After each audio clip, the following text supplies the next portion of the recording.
جس چیز سے قبر میں رونق بڑھے گی دنیا کی رونق بھی اسی سے بڑھاؤ.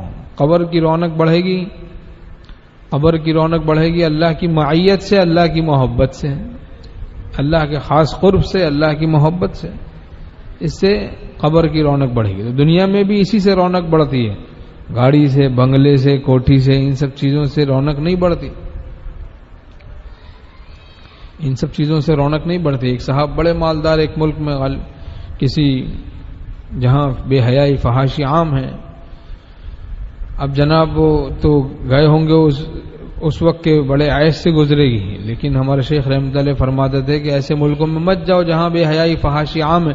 تم بچ بھی گئے تمہاری اولاد برباد ہو جائے گی.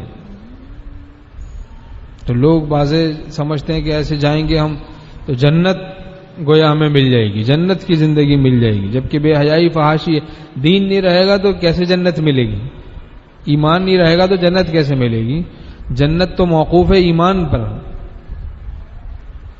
جنت تو موقوف ہے ایمان پر. ایمان ہی نہیں ہوگا تو جنت کہاں سے ملے گی؟ ایمان کامل نہیں ہوگا تو سکون کامل کہاں سے ملے گا؟ دنیا کا چین کہاں سے ملے گا؟ من عمل صالحا من ذکر او انثى وهو مؤمن فلنحيينه حیاتا طیبا.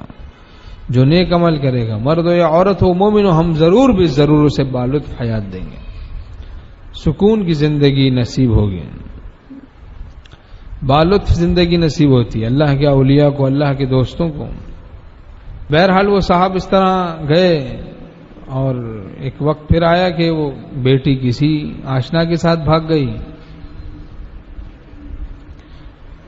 اور بیوی بھی بھاگ گئی، اس نے بھی طلاق لے لی اور وہ بھی کسی کے ساتھ، پتہ ہی نہیں ہے، نہ بیٹی کا پتہ، لڑکے کا، نہ پھر بیوی کا پتہ. اکیلے جناب، بہت بڑا گھر، بہت مال، بڑی اسکرین لگا رکھی ہے، پتہ چلا بس وہ دیکھتے رہتے ہیں اور اس گھر میں بس وہ اکیلے رہتے ہیں، کوئی پوچھنے والا نہیں. بھائی کیا کام آیا مال؟